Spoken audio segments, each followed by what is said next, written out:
Hey, welcome to the Acceptable Accuracy Podcast. I'm Philip, and I'm actually solo hosting tonight because Tyler is under the weather due to a series of bus fires, camp with a bunch of people from church, and shooting a USPSA match. So those things all added up. However, we do have 3 guests with us tonight. And I'm going to go ahead and start this off by having them introduce themselves. And because I like to do things orderly when Tyler is not around, no offense, Tyler, I love you, man. I'm going to go ahead and do this things alphabetically. So if you guys want to go ahead and introduce yourselves. All right, man. My name's Brent Richards. I've been shooting, I don't know, 5 years now, USPSA. And I spend a lot of time with these dudes that are on this podcast, shooting Squad 4 at our local matches at South Kent. What is the nickname of our squad, Brent?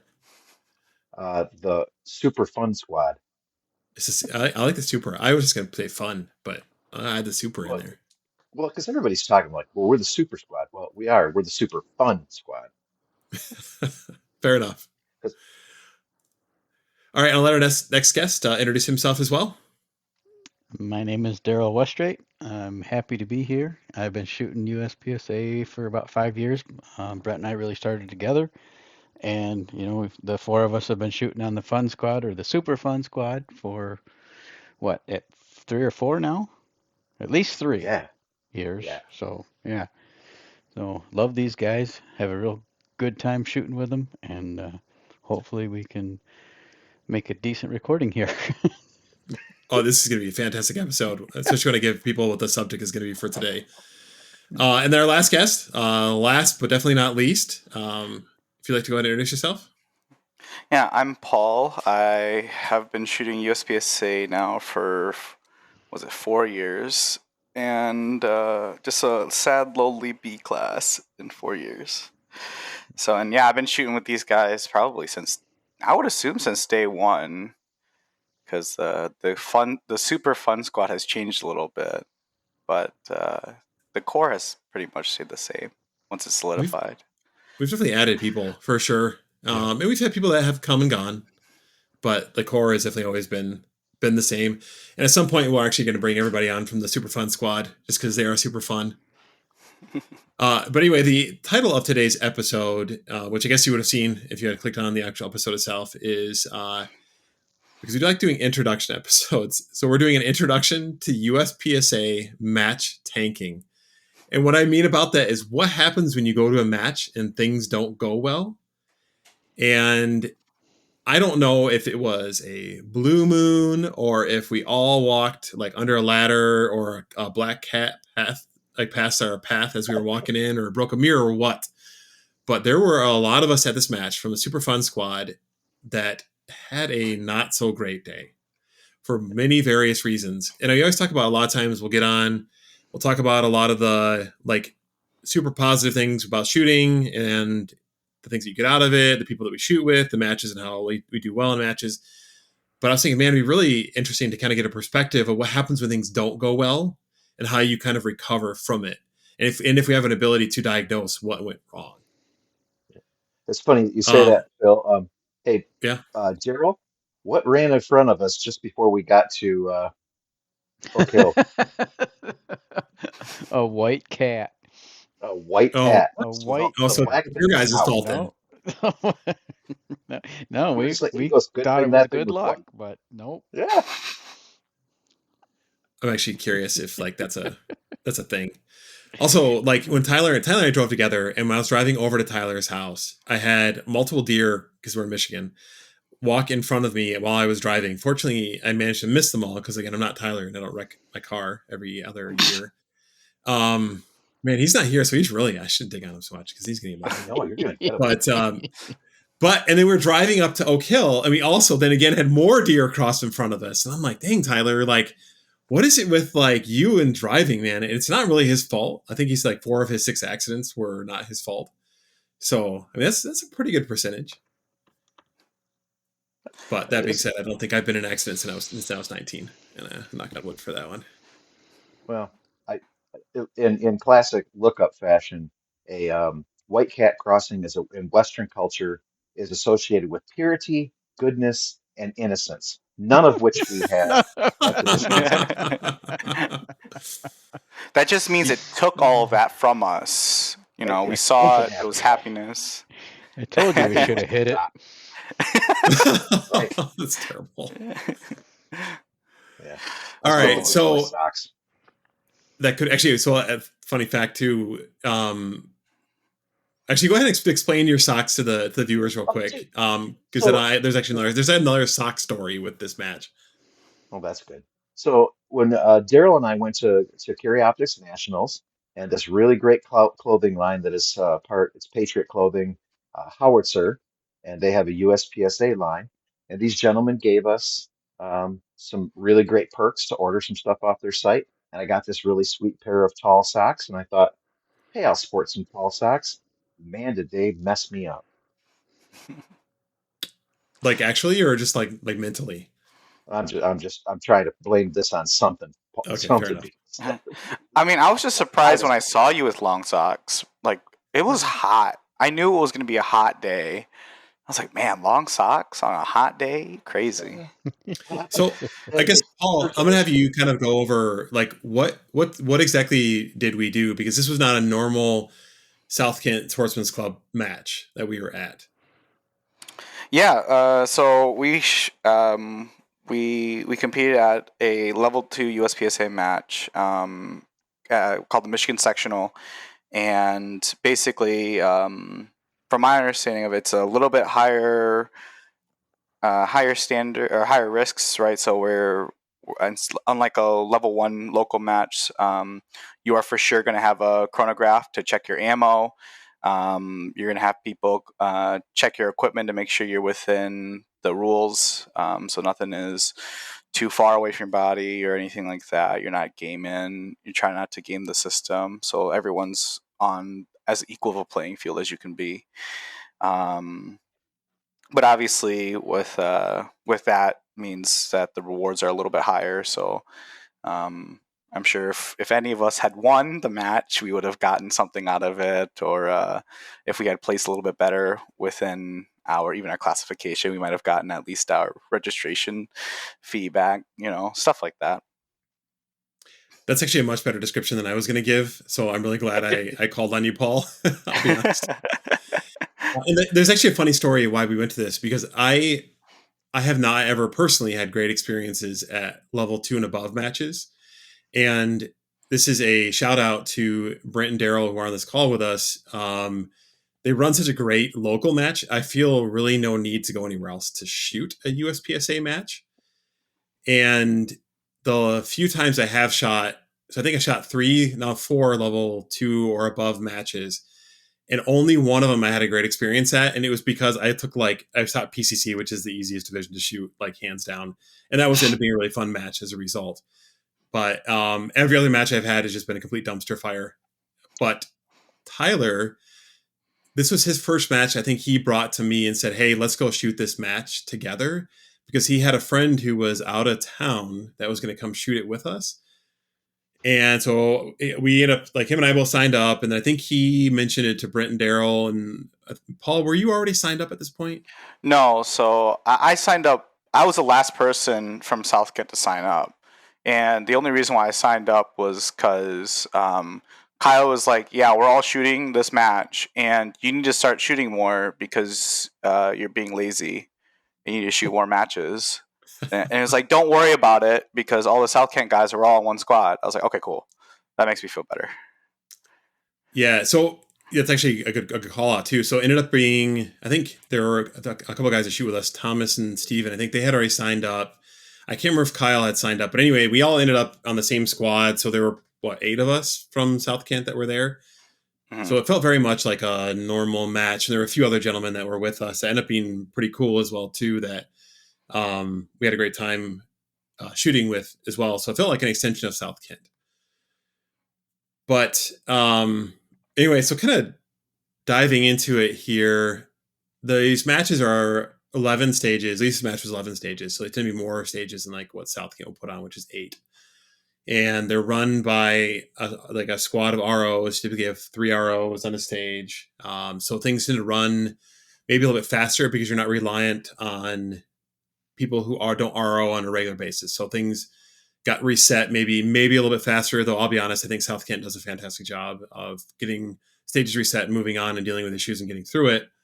Again, a testament to Brent and Deryl. But we did start a little bit earlier in the day. So we got to get there 8 o'clock, and it was a little early. I'm already getting my excuses here. But I'm going to shut up for a little bit, and I'm going to kind of kick it over to Brent and Deryl here to kind of get their thoughts on like what happened, like what caused this match to go south. For each of you, I guess, if you want to start giving your experiences of maybe coming into it or where you were at mentally or physically or spiritually.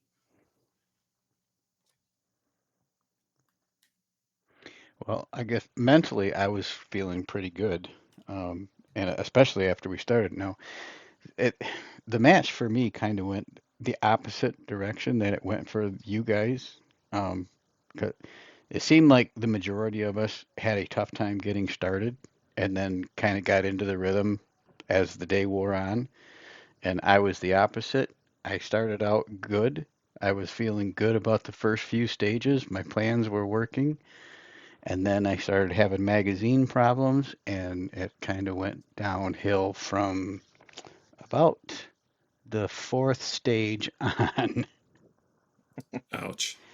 Do you feel like having the equipment issues that you had with your magazines, I mean, obviously that's got to get in your head a little bit. Or do you think more of it was not so much, or if it was just It does get into your head, and I tried to focus on the positive things to keep it from doing that too much. Now, I will admit this is something I've been struggling with most of the year, so I'm starting to get a little more used to it. I thought a couple of different times I thought I had it worked out, but my magazines are just gone. I'm not using them anymore. I have new ones ordered, um, and I'm not shooting until they get here. But for this match, um, I was tried to focus on, positive things, things that went well, things because I was very happy with my personal performance. I just was not happy with my equipment at the time. So, I mean, I did have this is the first time in my life I ever completed a fixed time stage. So that I was very happy with that. My footwork seemed to be a lot better throughout this match, and I was just having magazine problems. That's all there was to it. that's You tough? won't. And whenever you're having those equipment issues, it's really frustrating because obviously shooting sports are not cheap, right? And you put a lot of your hard-earned dollars into a platform that you expect to perform well. So, like I know Daryl, you shoot 6 hour. You've got, which is the pistols or the 320s are quality pistol line, despite some people making fun of them for drop issues, but in general they run well. Hmm. And then you've got Henning base pads. Is that Yes, correct with Henning factory Group magazines? Yeah. extensions. And that's all good stuff. So it's really frustrating, I'm sure, when you make that investment in the equipment and then it doesn't work the way that you expect it to. Yeah. Oh, And one of the things that I did earlier this year was replaced the springs and followers with stuff from Ben Stoger, and thinking that that was going to take care of it, and it didn't change anything. So I was pretty. I mean, those weren't real cheap either. Um, Right. What did you end up going with but now? Just out of curiosity. I have ordered it's an A mag made by Magpul. It's not a P mag. It's an A mag.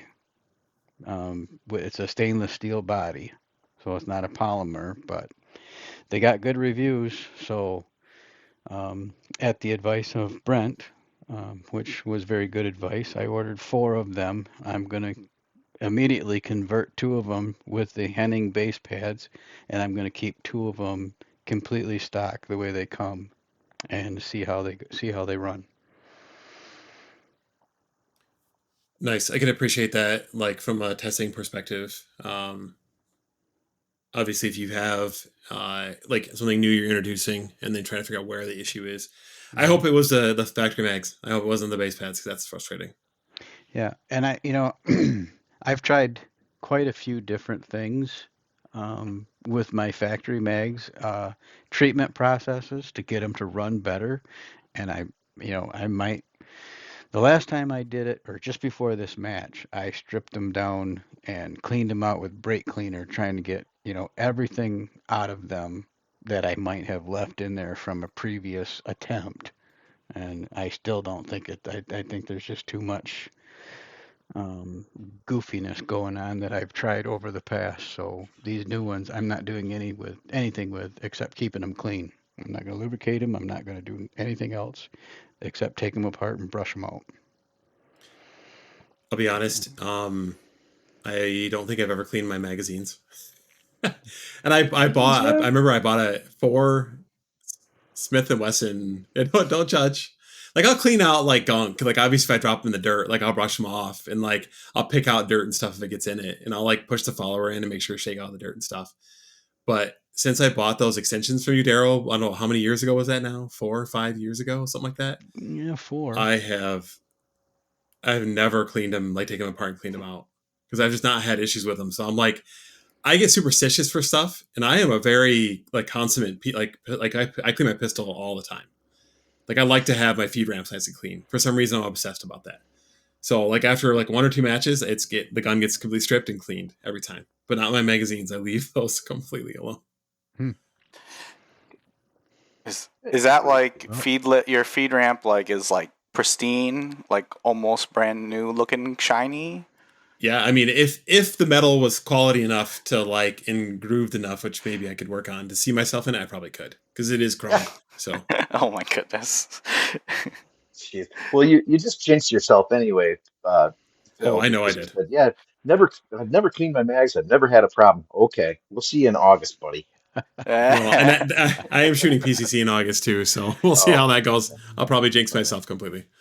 Nah, nah. Um, so Brent, I'm curious about your thoughts on the match, and how you kind of felt going into the match, and how your day went. Well, I'll tell you, Phil, it's kind of funny because Daryl and I shoot together all the time, and in all the other podcasts we talk about this. This is about brotherhood to me, and doing things and having fun. So I was feeling really good. We were on time. We were comfortable. All the things that are part of shooting that you kind of, like you say, is kind of we didn't have to superstitious, worry about anything else. Oh, yes, thank you, Daryl. Um, as Daryl and I are match directors at South Kent, so if somebody's calling you on the radio all the time, you guys know because we squad with you. And there's times that we come running back to the stage, and they're like, "It's your turn," and you shoot, and then you run away and do something else, and it's crazy because I feel like I shoot better when I'm doing that. But um, backing up to something that you said about, um, like, I can't exactly remember how you phrased it, but the thing I always say, I don't have too much of a problem with somebody beating themselves. So I didn't shoot well, but when your gear takes you out of it, like Daryl's magazines, that pisses me off Yeah, because it's kind of like not you. Um, and I know so you struggled with that in the past as well too. Though I think I your stuff's ran fine this time, right? I did not have. Oh boy, I can't believe I'm going to say this. Somebody smack me. Now I'm I jinxing had you. I seriously, I had not one problem, not a primer strike, not a magazine, not a feed, not one problem during the whole section, with the exception of not being able to hit anything, which is a problem. Um, and, and unlike Daryl, when he's feeling pretty good coming in there, because we started on stage two, that whatever it is, funny, whatever. Guys, I have never zeroed a stage in my entire life. I zeroed that stage for my opening stage of sectional. I did not know Really? that. I didn't know that Yep. either. Yep. I have all zeros. I had nine alphas, two Charlies, four deltas, four mics, one no shoot, and a procedural. And the Dang. truth of the matter, I probably should have had two procedurals because I've got four mics. Because I no, it was one target that I didn't even engage you guys. So that's how bad it was for me. And I don't do that. Well, I do now. Yeah, no, that's a good call out because in general, you're one of the strengths that you have, Brent, I would say, is your ability to execute on a stage and remember what you're going to do is I think everybody on this call is that way, maybe with the exception of myself. And I'll kind of get into that a little bit when I go through what happened with my day. But I think you and Kyle and like do a really good job of like your stage setup and the way that you run the stage. Like there's not a lot of wasted motion. There's not a lot of like forgetting targets. It generally like you're flowing from one point to another. So for you to have those kind of issues is different. So it It almost felt really like sucked. yeah. Did you so yeah, that happened on stage 2. What did that kind of do to you? Like did it any mentally to mess you up at all or you were like I'm going to bounce her back? Big time. And I'll tell you what, it's not very often that my best friend Daryl walks over to me and said, "You need to forget this," because I was not forgetting it. And I got to stage three. Stage three wasn't much better for me. You know what I'm saying? I had a mic and stupid 3.3 hit factor. So this is, and like I'm saying, so to all you guys that are listening, this is all on me. I'm not, I'm not blaming my socks or my magazines or my friends or the Right. dust or whatever it is. It was a perfect day to shoot.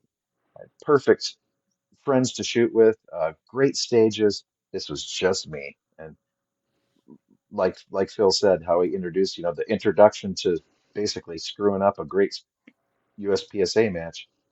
Hey man, you can do it. I think what did I land? 167 is where I was at. That's I did crazy. worse than that, so at least I Yeah, have me Yeah, some too. so did some Me I. solace. too. Yeah. So let But me ask you guys something. I'm yeah, But I sorry to would get off your thing, but what happened to us? Why was it so many of us from South Kent? I As don't I I don't know. as I threw out there at the match, I was like, someone must have seen all of us squat up, and they were not happy about it or something, and like just cursed us going in or something. Because I felt the same way as you guys. Like I I actually like prepared for this. Like I made sure I went to bed at a proper time. Granted, I Yeah. didn't actually sleep the proper amount of hours, but I went to bed at a proper time. I was driving to the match. I wasn't nervous. I didn't feel like I didn't feel like I had any kind of anxiety or nervousness going into this thing, especially because it's just scouting with you guys is just like a huge relief because I don't have to deal with. I know I'm not going to deal with people with like massive egos. They're going to sit there and like be grumpy the entire day and whatever, like because you said hi to them or whatever. And I mean, to that end, like I get to the match, we're all excited and stuff. I shoot the first two stages and it was just, I can just tell you exactly what I did. It was, I overconfirmed everything. So I was seeing for every single target, I saw a crisp circle red dot on every single target on every single shot, and it was just slow, and I was getting a little frustrated with myself. It's like I know I can shoot better, and I just gotta trust myself more. But then it was stage 5 and 6. Yeah, it was stage 5 and 6 where it went completely off the rails. Where I almost zeroed stage 5. I mean, I had two failure to engages completely. They gave me the two procedurals for it. I had four mics on it. Stage 6 wasn't much, but I missed another whole target. And like, what's super frustrating is like, I made all the really hard stuff of that match. I did. I did without a problem. Like the memory stage where where we saw a lot of people forgetting targets, where we were waiting for. I think we were two squads. We were waiting for two squads when we got to that. I think you guys remember. if you guys remember that. And then we saw Yep. the DQ. Yep. We saw the DQ on that stage too. My stage plan for that was really good, and I actually got all the targets, and I shot that fairly comfortably. But when I almost zeroed that stage out in stage 5, that it tanked the whole day for me. Like I just absolutely felt awful. It was not normal of me, and I even know why I did it too. I even know why I missed those 2 targets, because on my last 2 run throughs of that stage before I shot it, I completely just didn't acknowledge those 2 targets that were just wide open right in front of me. And that's just what it was. I mean, as embarrassing as to say, and I hate looking at my scores, especially with how bad I shot, but I mean, based on how I was shooting, I could have easily shot middle of the pack for the day. I mean, 50s and 60s up until those 2 stages. Yep. Well, and Yeah. it's interesting because it's not like the stages were more difficult than what we see at South Kent. Because again, they're here, so I can boost their egos a little bit. The stage design that Brent and Deryl do are usually like there's a good mix, like similar to any match. You want a good mix of like stages where there's a memory stage, like Paul was talking about earlier. You want a stage of where you can burn it down, right? Because a lot of that match flow, where let's say you have if you're not great with memory stage, which I'm not, and you have a bad stage, and then the next stage is like a burn down stage. I think for me, I immediately get right back in my head, or like I burn that stage down, or I try to the best I can, and I feel immediately better after that. So again, it wasn't that these stages were any more difficult. At least I didn't think so than the stuff that we see at South Kent. Absolutely not, and that's to Brent and Daryl's credit. Other than maybe that 45 yard pistol shot on a Right. popper. Well, I was going to have you do something. Explain to the listeners, Phil. I'll play the Tyler portion of this. What's a burn down stage, man? Yeah, actually, it's a great question. So burn down stage is usually a stage that's very linear, and typically the targets are placed in a fairly open position, and there's not a lot of obstructions in the way from the form of either no shoots or barricades or hard cover. There's not typically like movers, or if there is a mover, it's something that is like activated and then it's fairly open, or you activate it and immediately it goes, or like a lingering the activate stuff, or you activate it, you shoot another target, and then you can go back, right?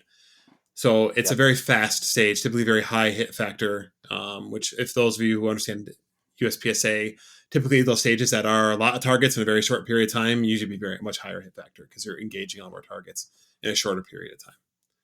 There's no need for a memory of any kind because Right. you can see the targets.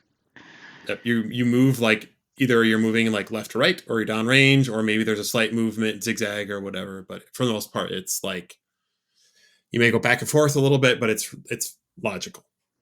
It's a very linear stage versus a memory stage.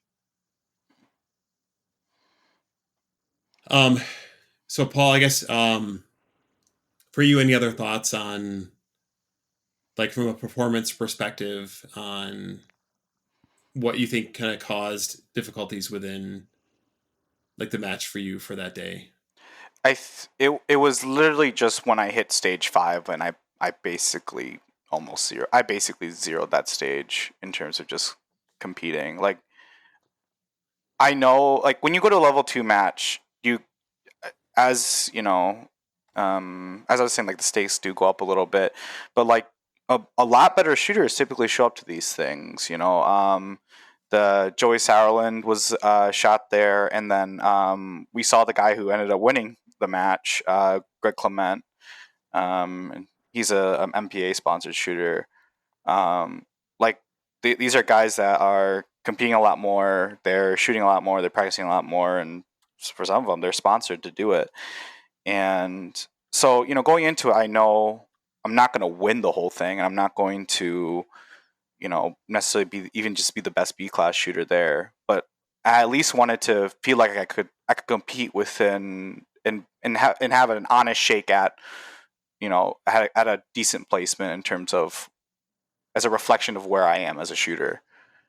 And having to having bombed 2 stages back to back like that was an absolute just tank. And my problem was just letting stage 5 leak into stage 6, and not letting it go until like basically after lunch. But yeah, it should have just been a trust in the process kind of thing. I think I know what I'm supposed to do, and you have to focus on that. You can't really let those things hang around. Yeah, and I think something you said earlier about the squad not really having anybody with egos there. And I almost wonder though if there's on the flip side, there's a lot of people in the squad that we're all friends and we all get along and we will josh each other from time to time, but in general we want other people to see everybody else succeed, right? There's no like, and people will compete against each other that are close in skill, right? And they'll try to see how they stack up to other individuals. We all do it, right? But it's not out of spite or like I'm gonna beat you or whatever. It's all for fun. But I also wonder if there's a flip side to that coin where we're all fairly high empathy to each other. And when one or two people start doing not so great on a stage, if some people will start to feel that as well. And I know it does for me. Like I can start feeling down because of other people and the way that they feel. Like I can feel the vibe. Like you lose that sense of like, it never really lost sense of community, but you lose that sense of fun or the sense of like accomplishments that the other shooters are getting in your squad. So there's like a few individuals in our squad that always shoot very well. And that tends to be very infectious to everybody else. And I think that brings up everyone else's scores. And then same with those people that shoot really well. I think they see the people that, are getting better, but, haven't got to their level yet. And they see them do well. And I think that also motivates them to do better. I'm curious your guys' thoughts on that. Is that something that you find that impacts any of you at all? I blame Kyle. Yeah. Well, Elaborate, Brent. Oh, well, Kyle didn't shoot super great the first stage. Mhm. He ended up pulling together quicker than the rest of us, but he didn't shoot really well that first stage like he normally does. Normally he comes in and just pounds everything. He was laying 3 and 4 shots on a target, and he comes back off it and he goes, I don't know what I'm doing. It's like, and I don't know if it was just the pressure of a level 2 match, but I didn't feel it. I don't think you guys did. I don't think he did, but it was just a weird. And of course, he was our first shooter, yeah. Adams. Yep. Mhm. So I blame Kyle. Yeah. If he's listening to I would this, agree. I Kyle, would you have agree with that. a funky head. There is a North Star kind of theory, right? Where you have somebody that is Kyle's skill level. And there are people that like, will get close to Kyle. Kyle usually finishes the top of our squad. And people that will like get right up to his heels, right? And it's always people like trying to get to prove themselves to be there with Kyle. And Kyle continually proves himself as well. And when you have that North Star and you see that North Star kind of struggle, and it kind of like for me at least, it got into my head a little bit. Because like, man, if he's struggling on this stage, like how do I expect to do well? And honestly, for me, that's just one of a few things that gets into my head that I have it's something I need to get over personally. And sometimes depending on the day and how much sleep I've had, I can get over and it's not a big deal. But like small things are adding up and it drives me crazy. And I hate that about my like self sometimes. Like one thing like Tyler and I were talking about were a South Kent and it's small things. These are dumb things, right? Like a lot of our targets tend to be in the sun. No matter where you're at, you're always in the sun. So you can see your hits a lot better. And for some reason, like I didn't switch my glasses. I should have done lighter glasses so I could see the targets better. Like I had a ton of misses, as like everybody else did. And I don't know if that's like that started getting in my head. My grip on my pistol was awful all day long. I don't know why, and I just could not correct it. And these things kind of add up. And then like even like Tyler and I we were on time, but when we registered, we were given a different time for the shooters meeting, so we were running a little bit behind. And I remember Tyler was trying to swap his battery, lost the screw to his optics slide cover for the battery. And I all kind of like starts adding up, right? And for me, it's like I start feeling like, all right, I want to make sure everybody else is doing all right. And then it kind of gets like distracts me from like the goal. And that's on me. That's a me problem. Right. And to Paul's point earlier, we all kind of had a rough day with, I guess, with the exception of Deryl, until like like lunchtime, and then something kind of clicked and changed. I don't know if it was just a chance to sit down, chance to talk it out and reset or whatever. But then the stages started getting better after that. Again, you can't equipment something hard to get around, right? I rolled my socks down. That's what happened. Oh, there you go. That's what it was. I knew it. And it's funny, and I'll do things on like when we're shooting, I'll just do goofy stuff. Like I remember the whole sock thing. I remember the USPSA Area 5 when we were there. Like the second day, I debated with me. I was wearing those like compression socks just to kind of like, 'cause they look goofy as hell, right? And I knew you guys were going to make fun of me about it, but I also knew that was going to help lighten the mood a little bit and help lighten my mood, right? So I'll do like silly stuff like that. And I didn't really do anything like that this time. Maybe I don't know. I just little rituals that we all have that maybe we do at our local club match that we forget about and should probably try to do for, I don't know, try to do for the other matches as well that we go to.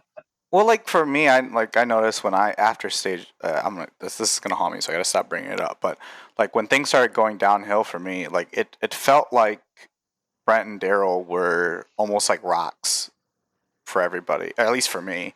Like Brent was easy to like sympathize with, and Deryl was just I didn't notice any of his problems until if there was any equipment stuff with Deryl until that last stage where it was like very blatantly obvious. So like Deryl was just like calm. He was sitting, chilling under the umbrella, waiting. This is while we're like waiting for two squads to finish up on the stage. So we were iced out for, I don't know, what one of you guys said was an hour or something like that. We were sitting there. Yeah, at least. Yeah. I didn't notice it. I was just, yeah. But for the record, Well, Paul, Daryl would be chilling out in a chair if a freaking hurricane was coming. He just he, he he knows well, that he's got X amount of time to take care of it. And okay, the last stage was definitely the worst one. We've already covered that. But Yeah. through all of it, through everything that happened that day, I was still having a great time with you guys. oh Nothing can change that. Yeah. no, Well, that makes me feel a little better. Well, and I think Yes. maybe that's why for those of us who didn't have commitment issues, that the stages, at least I think most of us started doing better towards the end of the day. And it's just because like you realize you're like, this is stupid. Why am I feeling, at least for me, like why am I feeling this way? Why am I performing this way? I could do better than this. Like I am competing against myself. I never try to compete against anybody else. And it's just dumb. And sometimes just having those conversations like over lunch or getting some food in ya or whatever. And I like honestly, one of the things that helped me get back into it, and it's something I'm not great at, and then I came to a realization after it, but was the stage. It was the stage right before the chrono. Is that stage Oh. 11? Oh Huh? God, that stage. Yeah, it was Yeah. it was a fixed time stage, and it was what I count as a one. Was it how many targets was it? Six targets, 6 targets. Yeah, 6. 5.7 And seconds. yeah, and it was like a zigzag. Basically, is kind of what you would do. You like you had to step into the box too, like or into the stage. You had to like you were outside. You had to step in, engage target to your left, right. Was it right again? And then It you had was to gauge. left, right, and then far left around the gate. Yep, Yeah. and then you had to like lean in. That first target also coming forward is a V target with very, very little bit of scoring area. We haven't even And talked about that yet. The first thing that Daryl said to me was, "Look at that target." We yeah, were that was walking the stages. go ahead. Well, we were walking the stages. The first thing he saw was the hardcover, man, and especially on that doggone amoeba style target. The V-neck hardcover. Yeah, we've never Oh seen those. no, but boy, are we gonna make some? Well, No. well, I was No, that was talking. fun. I actually did okay on that, so I'm not mad. I was talking. I saw because we saw those V like hardcover V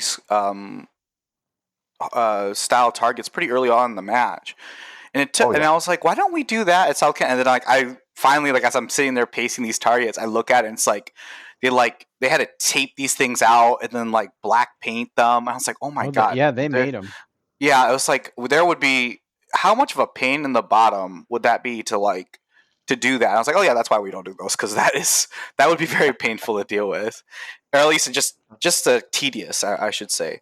But like, just to put in perspective on that stage, that fixed time stage, I had 5 no penalty mics, so I was able to score on at least most of the targets, and even I got one on the hardcover target. But I got 68th out of like the 150 plus people there, and I had 5 no penalty mics. And the guys at the top, I think they were saying there was 5 people that tied that stage. The top 5 were all tied for the stage win on that one. Like but even for me, where you would think that even to get middle of the pack, you would finish the stage. Like, I kind of got middle of the pack, and I didn't finish it. I was very happy with how many people from our squad, especially our South Kent brothers, how many of you guys finished that, got the Oh time. yeah. Oh yeah. I was happy with that. Yeah, that was an interesting stage too, because I'm not one necessarily to, like, I'm not overly fast with my footwork. It's something I need to work on. But I think getting in the mindset of getting back into the stage where it was, you really had to just kind of let go, and you're basically point shooting at a very fast pace. And for me, I think that was part of like a realization, because I finished that one. I only hit 4 of the 6 targets. And I really like point shooted very much to the most thing, except for the like V1 or whatever. And that one was like super tight. And I hit all of my shots, and I ended up having a shot over time, which is crazy because it was really close. But I ended up getting a shot over time, and I actually ended up getting 34 points on the stage, and I got knocked down by 5 because of a penalty. So I ended up with 29 hit factor on that one, or 29 points, which I think ended up being what the hit factor was as well too. But that stage, like, I mean, it felt really good. And then I wonder too, I'm like, am I wasting like way more time trying to get a perfect sight picture going forward? So it's almost a realization where you're like, well, I learned something new today. I could probably shoot a lot faster than I do. And it was weird because even though it felt, and I'm curious what everybody else thinks, even though it felt very out of control, I still hit like shots on target for all of them. So that makes me really question myself. And granted, a lot of them were open. There was a couple partials, and then of course there was that V1. But it really makes me question my approach to USPSA, where I need to stop being so cautious and just kind of go for it. And What do realizing I that there's say, really Joe? no, what's that? How many times did I tell you guys that? What do I I say? know. Yeah. I mean, Put the gas down. You know how to shoot. You know what you're doing. Put the gas down. Yeah. uh, uh, When the targets are in a distance that's not more than 15 feet, you can Right. go, yeah, you can move on them. yeah, and sadly, because I think was it myself and Brent and I think one other guy on our squad had to do chrono first. I don't think I saw Kyle shoot it, and I don't even think I saw Deryl shoot it. So I don't know how many of us actually finished the stage. But like, I know even just on that stage, I lost all my time on my first step into the shooting area in Yeah. my draw. I mean, it's Yep. just, and I mean, I don't know if you guys would agree with this about me or not, but like, I feel like I have to make up my way of making up time in stages is taking things on the move. Like, I don't want to post up and take targets if I don't have to. I always feel like I have to take things on the move. Otherwise, like, I see Tyler, and if you get him in a spot and he can see every target, he's probably going to stand there and burn the whole thing down. Yeah. Whereas, like, I can't keep up with that. I need to move between positions and take targets on the move, because I even was taking partial targets on the move with no shoots right below them, and you only saw like a quarter of the bottom A zone. It looked like it was just, so that stage was not in my wheelhouse, and I should have in my head I should have just kept telling myself to really just push it on that, especially on that draw, but wasn't enough at the time. What did you Yeah. get on that, Paul? I got 25 points, and so I got points on the first 4 targets. Okay. Yeah, Because but you actually scored on that V target, didn't you? I did. I got one lucky one because I basically just saw red I just saw red in the window, and I just shot two in, and the buzzard hit as I was transitioning into the last two. But I threw two in. One went into hardcover, went into like I think the C zone, barely C zone on that, just past the hardcover spot. Right. Daryl, how did you do on your hits on that? Do you know? I had 5, 2, and 2, Oh, but the foot fault on that really, really hurt me. That oh, that was 10 points. That was 10 yeah, points that's off. right. So Dang. what did you end up with? 23. Oh my gosh. Okay. Yeah. And that Yeah. kind of that did irritate me a little bit because that is not how I ran it when I planned the stage. I did not. I left both my feet in bounds and basically fell over the line, and then but when it came to shooting it, I didn't do that. I had a foot up and it went down out of bounds before I made my last shot. Right. If you I don't know if you guys follow any other shooters on like Instagram and stuff, but like I saw I saw Joey Sarlin and Greg Clement's video of them shooting it. I mean, it looked like they were on a pace somewhere between jogging and walking. Like they were Huh. basically moving as fast as they could within the constraints of the shooting area, and there was not a point in time where it felt like they weren't shooting, except for the one transition between that center right, the very very center right target into that V, going around that wall. It's like the only Yep. time you didn't hear shots go off, and I mean, it just goes to show how far away from the top we are. But that's okay, I guess. That's okay. It's not that big of a deal. I mean, it is what it is, right? That stage wasn't what tanked me anyway. I mean, yeah, for whatever reason, I did all the hard stuff. I felt I was comfortable with all the hard stuff. The memory stages, that like I think you brought it up, Phil. That 45-yard popper Yep. on our last stage, like, and if you don't know, Yeah. I shoot Yeah. a double action single action Beretta 92 from Langdon, and I figured it was best. The best stage plan was because in the stage you could essentially take that popper at the very very end if you wanted to, but it was I think someone figured out the math. It was like just under 5 seconds or just under 4 seconds of running to get to that popper. So if you get the shot if you get that pop within 9 shots from the very beginning, you've saved all that time. So you just step into the box, first shot, double action, and I pop it right then and there, like just below just at the bottom edge of the calibration zone. It's like all the hard stuff I did, which I think is frustrating to talk about because Well, Oh, it's all the easy hilarious. stuff I messed up at.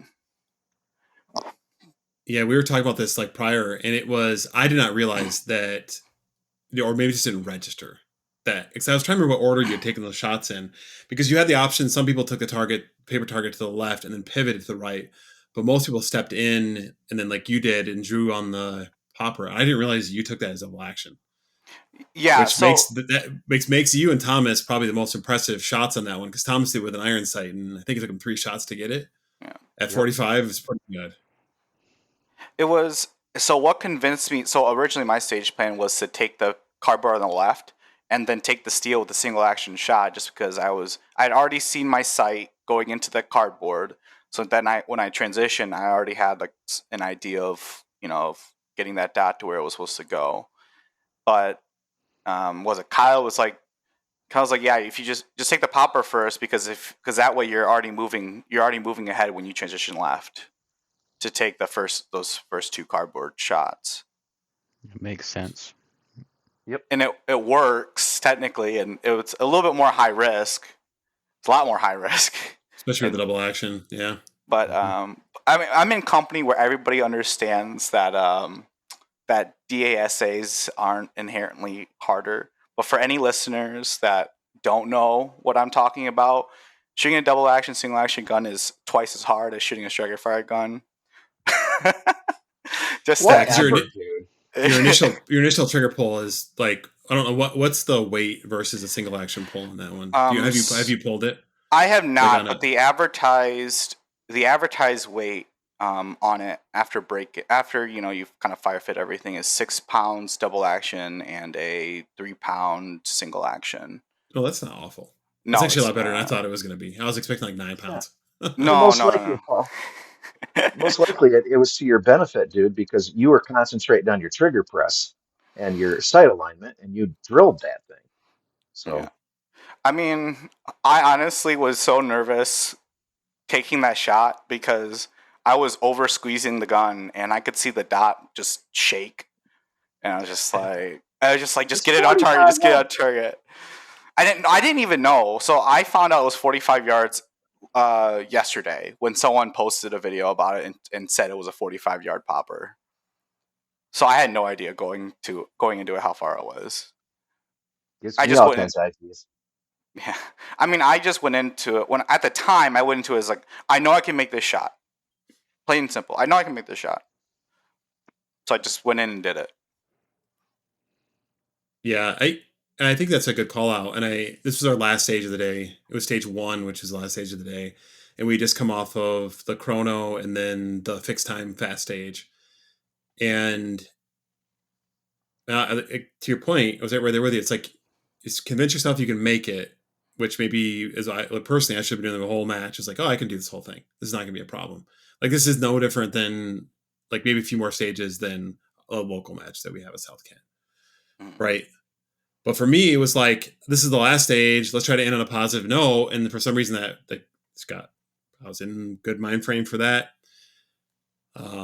Like similar to you, stepped into the box, took the popper at first shot and drilled it and moved on. And that was last shooter of the day. Felt good. And I was like, hey, and I think for me, again, I was always thinking about like, it's a problem with me. I was thinking about other people. I was like, man, if I can nail this shot in the last shooter of the day and then try to like, get some joy on the way out. Right. So maybe that kind of helped mentally. I don't know, but it feels good. It feels good. Like I was very much less angry at myself at the end of the match after that stage. I'd be curious to know what Brent and Daryl felt about it because, like, as our resident stage designers for our local match at South Kent, like, you guys have designed some pretty nasty stages. And I think Daryl in particular, you designed some pretty nasty stages for us to shoot, where like you have us taking a mini popper in between like 3 walls or something like that. I think that was Brent, to be honest with you, No, but I think Daryl's the either bastard on that one. either way. So, Brent and I have always said that one of our we feel like it's our I don't want to say duty, but one of He the said things that duty on we a podcast. try I did I Thank said you for duty. saying that, Brent, because I was going to. Okay. Sorry, Daryl. So no, but we've always said that we feel like we're there to get you guys ready for a major match. And that's why we do things like that. Because they do it in a major match. Right. All the time. Yeah, And and it makes it fun. And I lost count of the number of long range shots that they had at nationals. Oh, There was jeez. a lot of them. Sorry, Phil, I stepped No, on you you're good. there, but Yeah, and the Nationals guys, just for the record, the ones that I remember in particular, Daryl, they were I don't know, stage 18. It had the big X, what can I say, shooting area. There were two of them on the back berm, and there was four targets so double stacked targets with a no shoot in between. They were brutal. yeah. And the one thing I liked about that stage is though, and granted this was a sectional, so the expectation is you're going to have these harder shots. But they still had the ability for, even if you were a newer shooter that was like, there's no way I'm going to make that shot. They still had the ability for like any shooter to go take that shot a lot closer. You were just going to burn down. You're going to lose some time, that 4 point. whatever seconds that Paul was mentioning at the beginning of it. And I like that when a stage is designed in a way that you can make it more challenging, like the risk reward basically for like a shooter who has been shooting for a little bit longer, or somebody who's got good accuracy or whatever, to give them the opportunity to take that risk and then to, as a result, place maybe a little bit higher on that stage than like they're going to place higher on a newer shooter anyway, typically. But at least it gives them the opportunity to make it more difficult. But then it also says to the newer shooter, we've built this part of this stage for you so that you can take the shot from here. Yes, it's going to eat up time, but we're not going to make it completely impossible for you to do that. And I think that Brent and Deryl, you guys usually do most stages. Not every time you can't do it. It's impossible to do every time. But I think you guys do a really good job of giving those options to the shooter.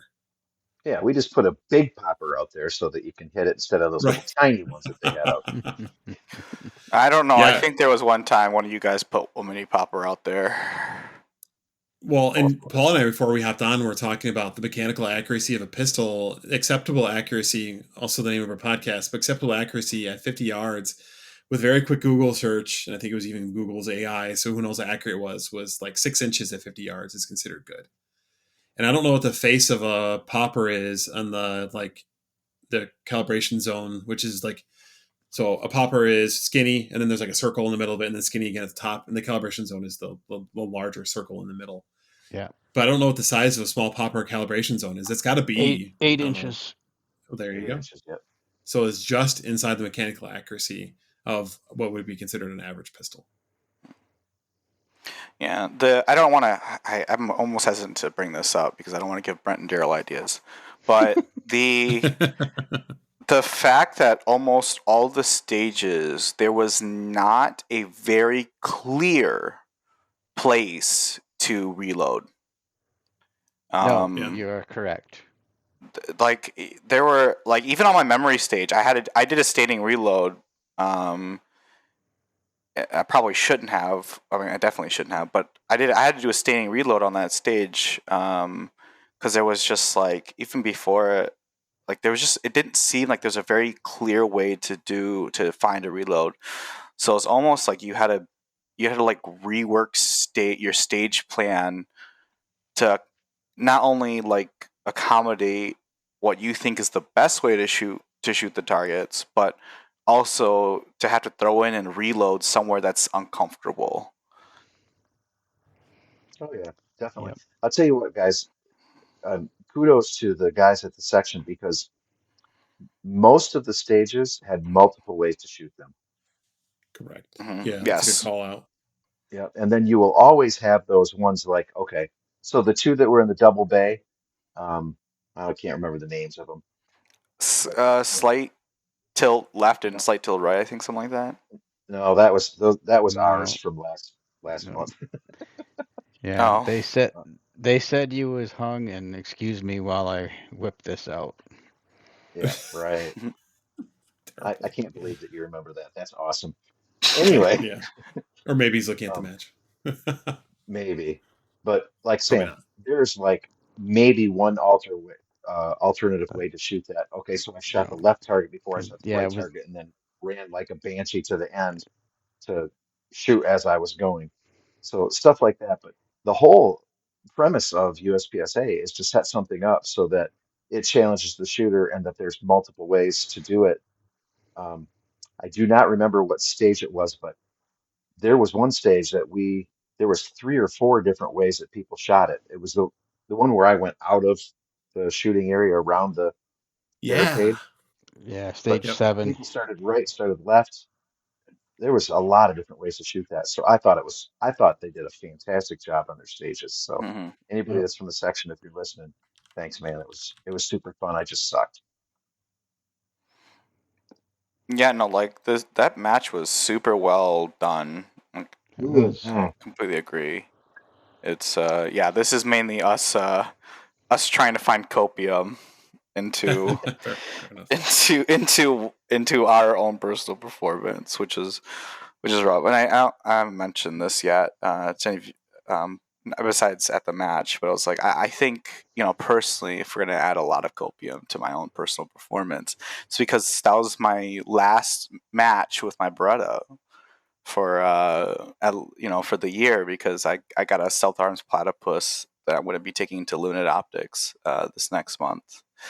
So it just knew, right? It knew, new gun. It knew that Oh, it was on its jeez. heyday. Yeah. We're switching. We're switching divisions. So is that what you're saying? Is that your Beretta hates you now because you got a new lovely? Yeah, it must be, right? Right. Be relegated to backup gun status. Yeah, Yep. exactly. You didn't tell it before the match, did you? No, I mean, it's known though. It's known for a It, while. well, it hurt. It heard you talk about it at the match. I was very Apparently. clear. They Yeah. sleep next to each other. Yeah. They do. Yeah.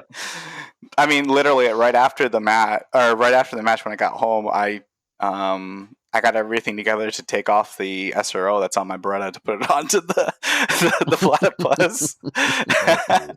Oh, You did remember to Oh, Loctite that thing on there, right? you're I making them did. share optics? Oh No, man, you no, got no, oh, no. I wouldn't do that. I got the 507 comp coming in for the Beretta. Oh, cool. But Nice. I mean, like, the advancement of Beretta, the mags aren't as atrocious with a little bit of sand in them. But I've been really lucky with them. Most of the time, when people talk about their magazines hitting the sand, it's like, they're stripping them and they're running their mag brushes through them. Yeah. I just beat it against the post and hope that all the sand comes out. Yeah, it's like we were talking about earlier, where I don't clean my mags. Like, I knock out the sand similar to you, Paul. Like, I'll hit them up against something. I may push the follower in just to remove some of the dirt that got caught behind the follower. Like, I'll remove the bullets if there's some left in the mag when I dropped it in the dirt. But I shoot Smith & Wesson, and I know that they're somebody, Kyle, that does not like Smith & Wesson. But I do, and I've not had issues with that thing. Like, I think I had like 51st rounds. I had two or three malfunctions, and after that, the Smith & Wesson I run completely fine after that. So, Well, and the one thing I've always been jealous of, and I think Brent has always had to deal with the same thing. But like, I've seen your base pads fill in Daryl's base pads. You guys just like, push in a detent and slide them off. yeah, And it's just like, oh, great. You just take it apart real quick and then clean it. And I'm over here. I have to deal with some kind of set screw on either the Beretta or the Glock mags. I'm sitting here like, this is not fun. Like, it feels like it's more work to take those things apart and clean them than it is to just, kick them around a couple times to try to get all the crap out of them and then run and then try to run with them a bit dirty. So I've got I'll have to pull my Glock mags out because I've got some Glock mags for my PCC, and I remember the base pads being on there being pretty easy to work with. I think they're Taylor Freelance. I tend to really like those. Actually, I bought a set of them from Deryl when he switched off Smith & Wesson that were Taylor Freelance, and I have not looked back. So all of my mag extensions for all my guns have always been Taylor Freelance, with the exception of one Terran Tactical, which I refuse to buy from anymore. And sorry, Terrell, I interrupted you. No, that's fine. I was just going to tell him that the Henning group they're really good design with that detent, but when I bought the springs from Ben Stoger, they were stiff enough that I could not get them apart. I had to build a wire hook in my basement that I could reach in through the hole where the magazine detent was. The magazine release button held it, so that I could take the tension off the spring to get the base pad off. Is it possible there's... Go ahead.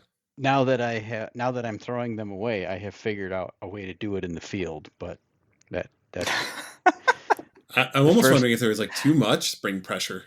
Oh, is that a thing?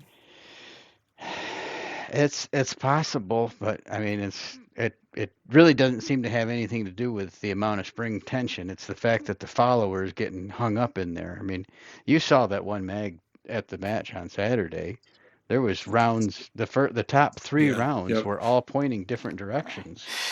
But yeah, so yeah, Daryl. I mean, just those mag problems. Like you were showing it. I remember seeing them, and you were like, because I asked you if you had dropped them, and that's why they were like all the bullets were all finangled and stuff. And you're like, nope. I was like, what the heck? Because like I've seen my mags do that, but that's like after I've dropped them. Um, I've never really had a major issue with springs in the past. I know like so what Kyle does, like he has extensions, but he doesn't change out the factory springs. He's like superstitious Yeah. about that. Well, Interesting, because I feel like that would I cause wouldn't a have lack of spring tension. But yeah, I wouldn't have changed those springs out if I wasn't having these problems. I Mhm. changed the springs to try to get away from the problems because like I Mm. said, I've been dealing with this most of this shooting season. Oh wow. Well, yeah, because like so most aftermarket springs when we're buying like competition springs for more capacity. Um, just to clarify, like I think typically we're going to 11 coil springs, so there's actually a little bit less tension to fit in that like one or two extra rounds than I think the factory springs are normally like 13 to 15 coil. Hmm. And if the listeners don't know what that means, it's basically just it's wound up a little bit more, so there's more spring tension to Okay. feed. So there's theoretically more reliability with less round counts. So Well, that's hey, why like oh sorry, go ahead. no, I was gonna say, Daryl, you were telling me about how you were a little unhappy with the follower being single stack, but it goes down into a double stack. What's the new AMG? Is that going to do the same thing? It's got to, doesn't it? It's got to, yeah. You can't get away Okay. from that. It's and I don't know if that is part of the problem or not, but it seems to be that slop in there.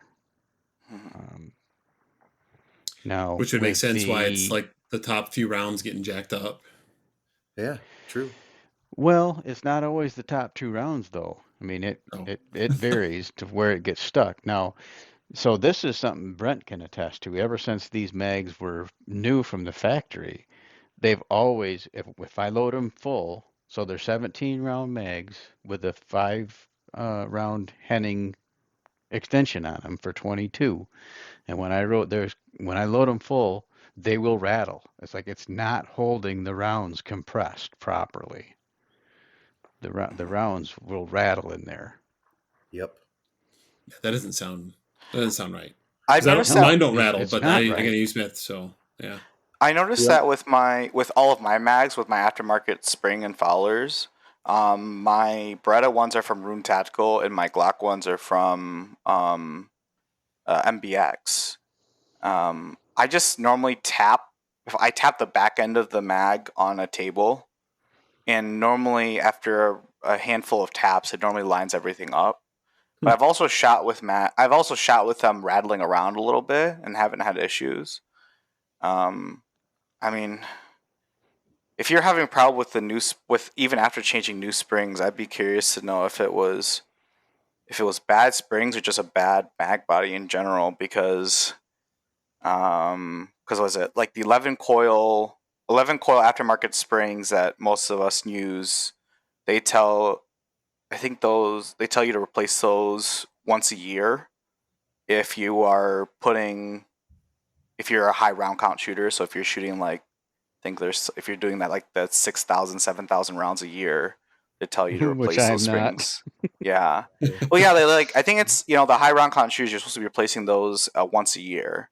So 20 Okay. $20 times whatever mags. But yeah, like to your bet like you were saying, I don't even come close to that to a high round count shooter. So I replace them when they go bad, which I normally catch during practice. I don't know about you guys, but I'm looking at Magpul's site right now at those AMAGs that he's getting. Man, do they look nice? Yeah, they're like a chrome, like a or stainless steel body, aren't they? If I remember Yeah, correctly. Yep. they look Yeah, that's sweet. that's sexy. And what a right price, dude. I How I mean, much are know. they? 35 bucks. 33? What? Yeah. Hey, that's Yeah. not bad at That's all. really good. Like Oh. really good. Because aren't like the normal 320s really expensive? Yes, they are. And I think I paid close to that 33 mark just for the springs and followers from Ben Stoker. Yeah. Now, does SIG, do they make factory magazines that are extended? They do, but it Do they goes fit right to into the? it goes right to 30. Oh, so so you can't get like a USPSA legal. I You can't get a wouldn't be able 141. to shoot them in limited optics. No. That's annoying. They do have 140s. That came out with the Max, the P320 Max version. So they have 140 millimeter mags. That at least from my understanding. Okay. What's the limited? Is 140 the you're- limited optics? Yeah, Yeah. 141. Yeah, 141. You're right, Paul. They did. They look. They look almost like the Taylor Freelance extensions. They've got that plate on the back Mhm. that pulls Yeah, the. but yeah, like I know they have them, and I think Kyle, because Kyle also shoots a P320. He's Yep. got one of them, and so I think the mag body itself is a 140 or 141 mag body, just like the wow. MBX, those fancy MBX ones that you Yeah. pay $120 for. It's probably like $80 though from the factory. Still, I think it is. I don't know. I made that number up, so I have no idea. But all right, Yeah. wild. Anyway, so I want to get everybody's kind of final thoughts on the match. I'm going to go in reverse order and start with Paul, and then we'll get this episode closed out with some of our normal dad advice. But before we get to that advice, Paul, kind of what your thoughts were and advice for people who do get stuck into a funk in a match and how to get out of it. Yeah. So yeah, like it's just you have to go into it trusting in what you've done leading up to the match. So trust in you've put in enough time dry firing. Trust in the fact that you know that you can perform. That you know that you can perform to your abilities, and when you do get in that rut, refocus into that again, because things happen, and as long as you can really quickly understand, okay, diagnose, okay, why did I do that? Oh, it's because I didn't take enough time to visualize through the stage. Okay, cool. Move on past that and refocus in, because if you let that thing hang on, that's going to affect the next stage, and that's going to affect the next stage and the next. So it really is about quick diagnosis and then a refocus, because you can't let it linger, especially in matches.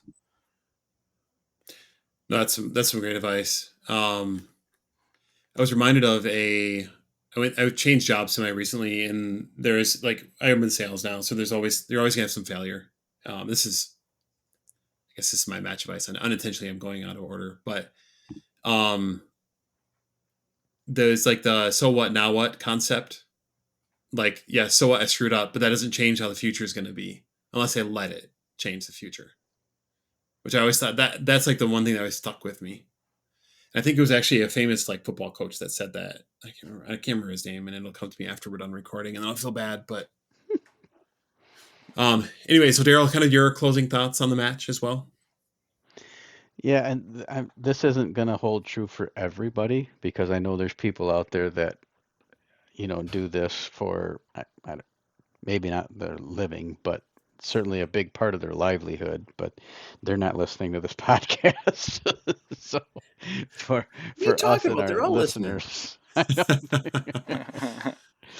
just I don't lose sight of why you do this. We all started it because it's fun. And the day that the day that it's not fun for me, I'm going to stop doing it. Yeah, that's a great point. And sometimes I feel like for me that it's always a limitation. Sometimes I remember that it's fun, and I don't put as much pre-work into it as I wish I had. Like I don't dry fire nearly as much as I should. And I know that would help me improve a lot. Yeah, I don't either, Phil. Yeah. But it's got to be really fun. So sometimes I'm like, it's either hanging out with family or dry fire, and sometimes most family usually wins out. Yes, as it should. As it should. Yeah, this one lit a fire in my butt. I'm dry firing. I'm dry firing, so I'm tired. I'm calling in sick tomorrow so I can dry fire. Forget. I know. Well, it's funny because like what I should be doing is during like my lunch breaks, I should be dry firing while I'm watching a video or something. But, all right, Brent, your closing thoughts. Well, I'll pick that up from the dry fire. I dry fire a lot, and my performance did not reflect that. Um, can't tell you what the reasons are besides the socks. That'll never happen again. You don't dry fire in the morning. You're Don't right. dry fire with the socks on. Yeah, there's truth to that. I don't dry fire in the morning, and that, guys, I'll tell you what, maybe that's part of it. I have no idea, but gonna go with Deryl on this, man.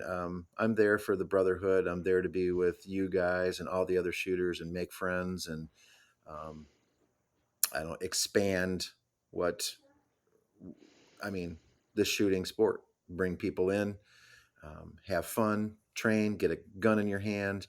And let's face it, guys, this whole USPSA thing, IDP, all this competition started just so that we were using our skills with a firearm to defend ourselves and our families. And um, I have a gun in my hand every day, and I love it. So um, I'll follow Deryl right out the door as soon as it's not fun anymore. But this was an eye opener to crash and burn as bad as I feel like I did for this one. But still had a blast, met some cool guys, and got to support a local gun club, things like that. So no regrets, man. No regrets. But look out for August match, man. I got some great ideas for stages. Oh. Right. I feel like there's gonna be steel at 46 yards. If we had 46 yards to give, maybe. Well, that's fair. That's fair. Yeah, I know I kind of made some closing thoughts already, like the so what now what thing. So I guess I'm gonna roll this maybe into like my closing thoughts and then my dad advice because I am a father and I can say that. Um, and I've talked about this before, and I actually had this conversation recently with other people outside of like shooting issues on church on Sunday, where I showed up and I had like it was pretty like sun weathered, we'll put it that way. And they're like, "Oh, it's weird to see an IT guy with a suntan, right?" But I think a lot of like what Brent was saying is get out there, do stuff outside of being in front of a screen, and get out and touch grass, right? Like it's literally that's one of the guys says, "Oh, you look like you went out and touched grass this weekend," and I was like, "Yeah, actually I did," and I did it with a bunch of like cool people that if I'm gonna fail, like I want to fail around them so that like I have the support structure there to pick myself back up, right? Like, and it's again to your both of Brent and Daryl's point, like what makes it fun is having that around people, and you're gonna have a bad day and everything, including things that you find enjoyable. But I am probably more excited now for the August match because I'm like, okay, well, I've got my bad match out of the way for the year. Unfortunately, it was, at least in my mind, unfortunately, it was a level 2 match, one that you'd like to perform a little bit better at.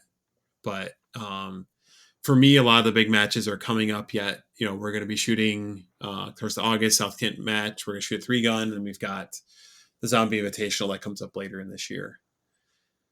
And kind of getting that out of my head and out of my way mentally, it just kind of removes that block, right? So now my brain personally feels more free to be able to perform hopefully better, for those next few matches that are coming up.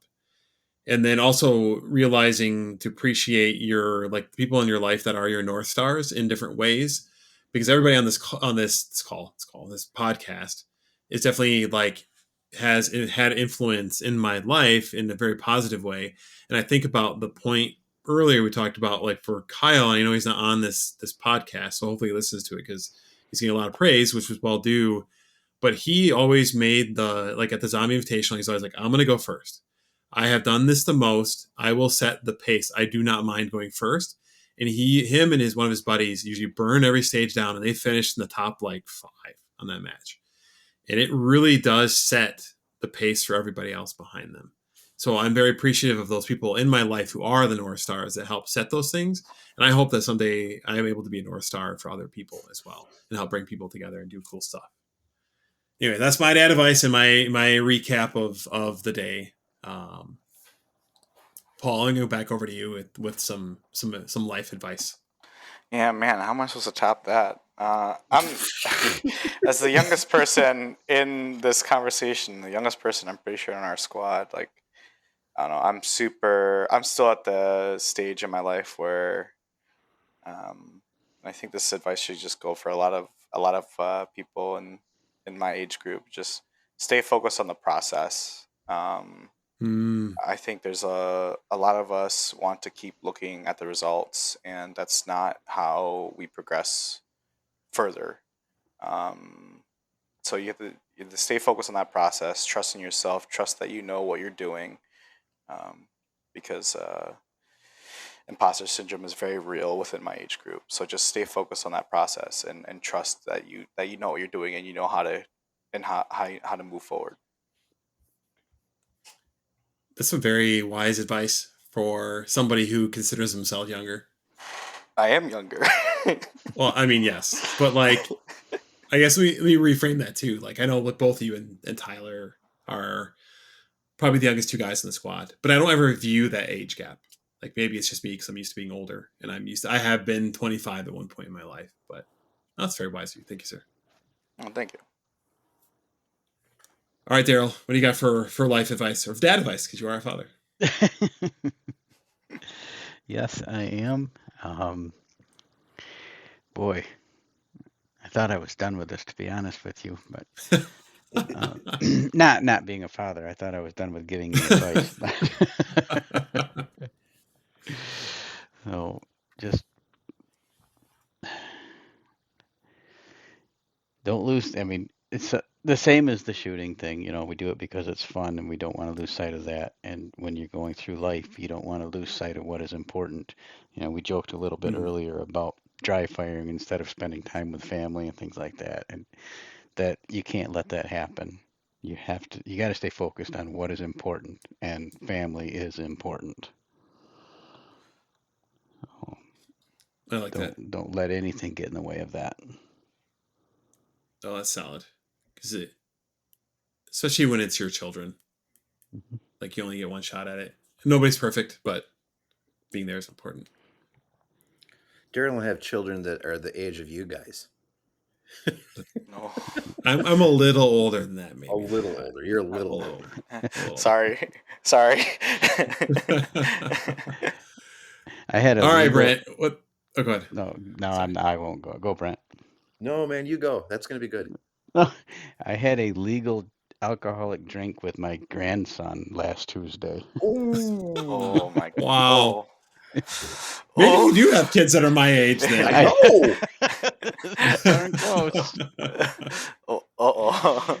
So yes, my oldest grandson just turned 21, and we had drinks, and then coming up in August, he's going to take the CPL class with me. Nice. Was that the grandson that shot Steel Challenge with us? Yes, Jacob.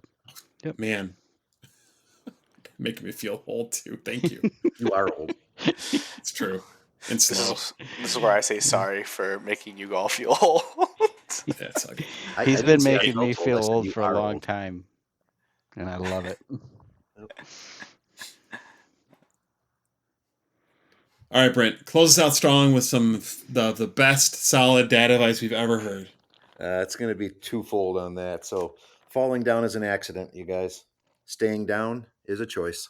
And Mm. shooting, life, all of that stuff. So, depends on what you do with it. And um, as a seasoned person, I've fallen down many times. And one of the things about that is we've talked about with friends and things like that. But the other guy on the mic over there, Deryl, he's been there for me for all kinds of fall downs. Um, and you guys know how you know a really great friend who who is just like the guy. You know how you classify that or define that? How? When you want to be by yourself, that's the person you want to be with. You get it?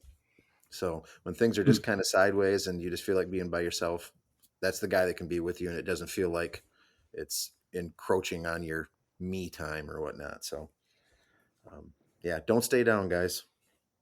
Um,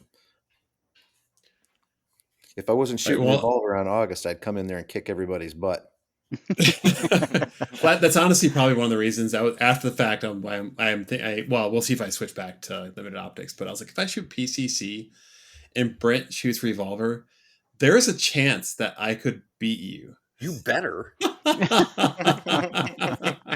have the most ridiculously easy division PCC versus the hardest division revolver. Yeah. Well, Deryl just told me that Steven switched to revolver, the little punk. Oh, Yeah. you guys are gonna have fun together. Yeah. All right. Well, thanks everybody for listening. I almost forgot to say because we mentioned him so much. Taylor Freelance, please sponsor us. And Henning Group, please sponsor us. MBX, Henning Group, please sponsor sponsor. us. That's right. Chick-fil-A. Chick-fil-A, I'm down for that. Lemonade, please sponsor us. Sig Sauer, we'll think about it. Yeah, you guys. Ouch. Bretta, Stealth Arms, Smith & Smith Wesson. Wesson, please sponsor us. With all that, go ahead and if you haven't already, subscribe, comment, rate, listen, all that stuff. That follow us on Instagram at Acceptable Accuracy. Follow all these gentlemen on their Instagram handles as well too, or if they don't have them, don't follow them. Actually, I think it's just you and Paul. You and I only have one. Paul, what's your handle on Instagram? Let's do practice_panda. That one. I love it. I love that you have Panda in your name. Oh yeah, 100%. And Brent, Deryl, I think you guys are off the social medias. I give props to you for doing that. And with that, I think we'll go ahead and close it out. And thank you for listening. And we'll pick back up next week. Hopefully, Tyler will be feeling better and will not be burning buses down on the side of the road. Yep. And we'll see y'all later. Bye, guys. Bye-bye. Bye.